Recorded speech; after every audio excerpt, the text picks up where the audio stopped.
बिहार की राजनीति अपने आप में एक शतरंज की बिसात है और इस बिसात पर एक ऐसा खिलाड़ी है जो हमेशा राजा बना रहता है, चाहे गठबंधन कोई भी हो। जी हाँ, हम बात कर रहे हैं बिहार के सबसे स्थायी और कह सकते हैं सबसे विवादास्पद मुख्यमंत्री नीतीश कुमार की। आज उनके इसी जटिल राजनीतिक सफर को थोड़ा समझने की कोशिश करते हैं। देखते हैं कि आखिर वो हर बार बाजी पलट कैसे देते हैं। 9 बार। सोचिए जरा, 9 बार मुख्यमंत्री पद की शपथ लेना ये सिर्फ एक नंबर नहीं है, ये अपने आप में एक पॉलिटिकल सागा है। और यही नंबर नीतीश कुमार के करियर की सबसे बड़ी पहेली को हमारे सामने रखता है कि आखिर वो कैसे टिके रहते हैं। ये बार बार पाला बदलने की जो उनकी क्षमता है, ये आती कहाँ से है? आखिर वो ऐसा कर कैसे पाते हैं और इसके पीछे की रणनीति क्या है? यही आज हम समझने की कोशिश करेंगे। तो कहानी शुरू होती है उनके सत्ता में आने से। नीतीश कुमार ने आते ही अपनी एक बहुत खास पहचान बनाई। उनकी पहचान बनी सुशासन बाबू की। देखिए, ये उस दौर के बाद एक बहुत बड़ा बदलाव था जिसे अक्सर लालू प्रसाद यादव के शासनकाल की वजह से जंगल राज कहा जाता था। मतलब एक ऐसा दौर जहां कहा जाता है कि कानून व्यवस्था चरमरा गई थी, भ्रष्टाचार था। तो इसके ठीक उलट नीतीश कुमार ने अपना पूरा फोकस शासन और प्रशासन पर लगा दिया। और उन्होंने सबसे पहले और सबसे मजबूती से हाथ डाला अपराध पर। स्पेशल फास्ट ट्रैक कोर्ट्स बनाए गए, पुलिसिंग को आप कह सकते हैं काफी आक्रामक कर दिया गया। और नतीजा ये हुआ कि सिर्फ 7 सालों के अंदर 70,000 से भी ज्यादा अपराधी सलाखों के पीछे थे। इसने बिहार में जो कानून व्यवस्था की बिगड़ती हालत थी, उसे सुधारने में वाकई एक बहुत बड़ी भूमिका निभाई और लोगों में एक सुरक्षा का एहसास जगाया। अच्छा, सिर्फ गुड गवर्नेंस ही नहीं, नीतीश कुमार ने सोशल इंजीनियरिंग पर भी बहुत काम किया। एक नया सामाजिक समीकरण बनाया। उन्होंने दलितों में भी जो सबसे पिछड़ा तबका है, उनके लिए महादलित आयोग बनाया। फिर पसमानदा मुसलमान, जो मुस्लिम समुदाय का एक पिछड़ा वर्ग है, उन तक पहुंचने के लिए कई योजनाएं शुरू की।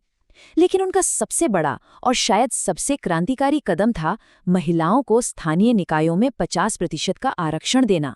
और ऐसा करने वाला बिहार देश का पहला राज्य बना। और इसी एक कदम ने उन्हें महिला वोटरों के बीच एक बहुत बहुत मजबूत सपोर्ट बेस दिया। तो एक तरफ नीतीश बिहार में अपनी पकड़ मजबूत कर रहे थे, लेकिन दूसरी तरफ राष्ट्रीय राजनीति में एनडीए गठबंधन के अंदर ही दरारें पड़ने लगी थीं। और ये वो दौर था जब नीतीश कुमार और एक और उभरते हुए राष्ट्रीय नेता नरेंद्र मोदी के बीच कह सकते हैं महत्वाकांक्षाओं का टकराव शुरू हो रहा था। ये जो तनाव था, ये धीरे धीरे बढ़ता गया। देखिए, 2009 में लुधियाना की एक रैली हुई जिसमें नरेंद्र मोदी ने नीतीश कुमार का हाथ उठाकर भीड़ को दिखाया। ये तस्वीर नीतीश को बिल्कुल पसंद नहीं आई। उन्हें ये एक तरह से अपमानजनक लगा। फिर 2010 में तो मामला और बिगड़ गया जब पटना में उसी तस्वीर वाले विज्ञापन छप गए। इससे नीतीश इतने नाराज हुए कि उन्होंने न सिर्फ बीजेपी नेताओं के लिए रखा डिनर कैंसिल कर दिया, बल्कि गुजरात सरकार का भेजा 5 करोड़ का बाढ़ राहत चेक भी लौटा दिया। और आखिरकार 2013 में जब बीजेपी ने नरेंद्र मोदी को अपना पीएम उम्मीदवार घोषित किया, तो नीतीश ने इसे अपनी सेक्युलर छवि के लिए खतरा माना और 17 साल पुराना गठबंधन तोड़ दिया। और अपने इस कदम को सही ठहराने के लिए नीतीश कुमार ने सार्वजनिक तौर पे एक तर्क दिया। उन्होंने कहा, देश एक मॉडल पर नहीं चलेगा, कई मॉडलों को साथ लेकर चलना होगा।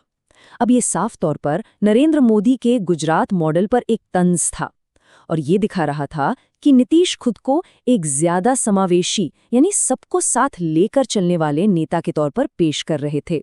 तो गठबंधन टूट गया। लेकिन इसके बाद जो 2014 के राष्ट्रीय चुनाव हुए, उसमें नीतीश की पार्टी जेडीयू को जबरदस्त हार मिली। और इस हार के बाद नीतीश कुमार ने एक ऐसा चौंकाने वाला राजनीतिक कदम उठाया जिसकी शायद किसी ने कल्पना भी नहीं की थी। हुआ ये कि 2014 में हार की नैतिक जिम्मेदारी लेते हुए नीतीश ने एक बड़ा दांव चला। उन्होंने मुख्यमंत्री पद से इस्तीफा दे दिया और अपनी जगह पर जीतन राम मांझी को बिठा दिया। मांझी को उनका वफादार माना जाता था, लेकिन मांझी ने धीरे धीरे स्वतंत्र रूप से फैसले लेने शुरू कर दिए। वो एक रबर स्टैम्प सीएम बनने को तैयार नहीं थे। अब जब नीतीश को लगा कि सत्ता और पार्टी दोनों उनके हाथ से फिसल रही है, तो अपने ही बनाए सीएम को हटाने के लिए उन्होंने वो किया जो अकल्पनीय था।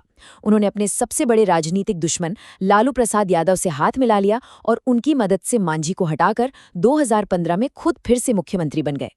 और बस यहीं से उस दौर की शुरुआत हुई जब नीतीश कुमार का बार-बार गठबंधन बदलना उनकी राजनीतिक पहचान बन गया। और इसी दौर में उन्हें एक नया नाम भी मिला, जो आज तक उनके साथ जुड़ा हुआ है।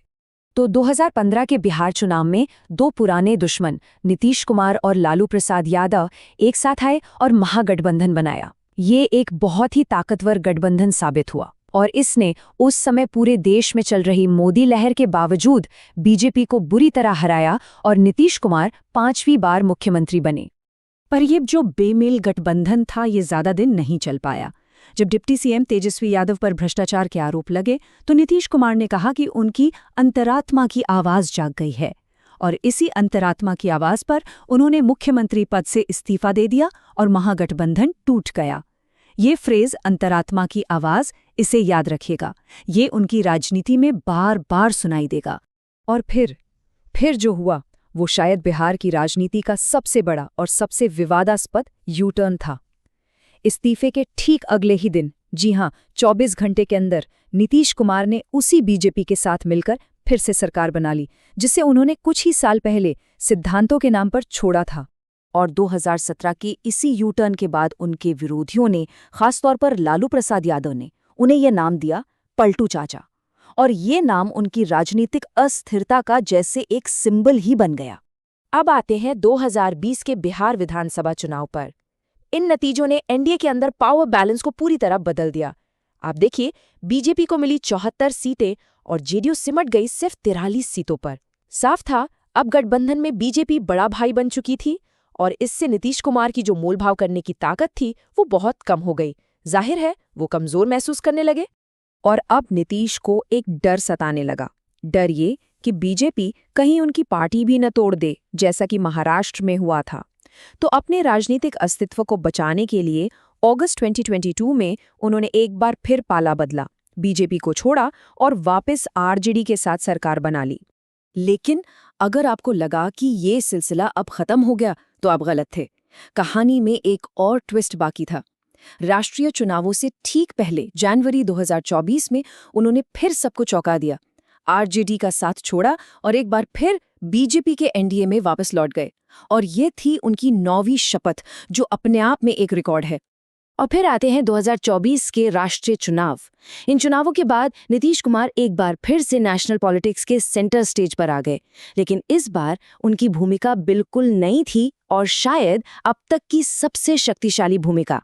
2024 के जो नतीजे आए वो काफी चौंकाने वाले थे। बीजेपी अपने दम पर बहुमत हासिल नहीं कर पाए और किस्मत का खेल देखिए, जिस नेता को कई लोग अब बिहार तक ही सीमित मान रहे थे, वो अचानक राष्ट्रीय स्तर पर किंग मेकर बन गए। केंद्र में सरकार बनाने के लिए नीतीश कुमार की जेडीयू और चंद्रबाबू नायडू की टीडीपी का सपोर्ट अब सबसे जरूरी हो गया था और एक बार फिर नीतीश कुमार सत्ता के केंद्र में थे। तो जब हम पीछे मुड़कर देखते हैं तो नीतीश कुमार का पूरा राजनीतिक सफर विरोधाभासों से भरा दिखता है। सोचिए, उन्होंने अपनी राजनीति जंगल राज के खिलाफ शुरू की, लेकिन बाद में उसी के नेता लालू यादव से हाथ मिला लिया। उन्होंने सिद्धांतों के नाम पर बीजेपी छोड़ी, लेकिन सत्ता के लिए बार बार उनके पास ही लौट गए। अपनी एक साफ सुथरी छवि बनाई, लेकिन उन पार्टियों के साथ भी सरकार चलाई जिन पर भ्रष्टाचार के आरोप थे। मतलब उन्होंने बीजेपी यानी राइट विंग और आरजेडी यानी लेफ्ट विंग दोनों के साथ शासन किया। तो आखिर में सवाल यही बचता है कि नीतीश कुमार कौन है? क्या वो एक मास्टर स्ट्रैटेजिस्ट है, एक ऐसे रणनीतिकार जो ये जानते हैं कि बिहार के भले के लिए सत्ता में कैसे बने रहना है, या फिर वो एक परम अवसरवादी हैं जिनके लिए सत्ता ही सबसे बड़ा लक्ष्य है? इतिहास उन्हें किस रूप में याद रखेगा, एक विकास पुरुष के रूप में या फिर एक राजनीतिक कलाबाज के रूप में? इसका जवाब शायद वक्त ही देगा।